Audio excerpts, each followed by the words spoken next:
I go to the gym.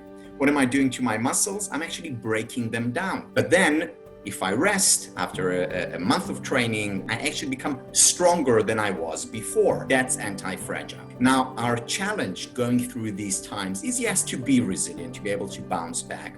But how about if we take it a step further?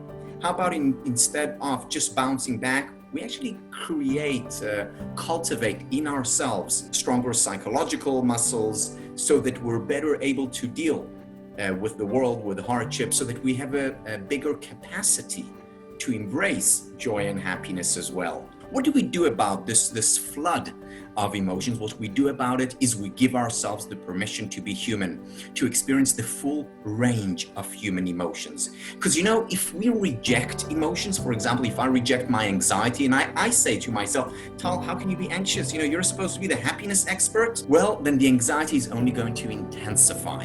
Viktor Frankl, in his very important work on man's search for meaning, distinguishes between the meaning of life and the meaning in life. So the meaning of life is, the big picture meaning. Why am I here?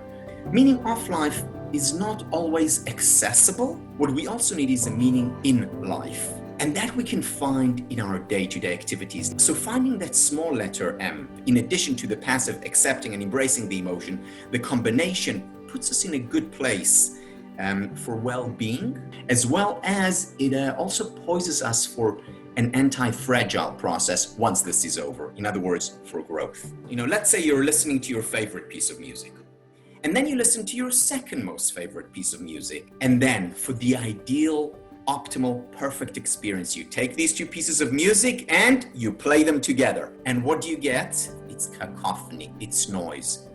And that's modern life for you. Quantity of activities affect quality of experience. We need to simplify. Just listen to Whitney Houston or Beethoven, not to both. Just spend time with your kids when you're with your kids. Just work when you work. This is what I mean by simplify, doing less rather than more at any given point in time. Relationships are the number one predictor of happiness, and they're the number one predictor of health. And the distinction we need to make is between real relationships and virtual relationships. Because real relationships, they are the source, they are the secret sauce when it comes to happiness, not virtual. Now, fast forward 3 months, making that distinction is mute, meaningless.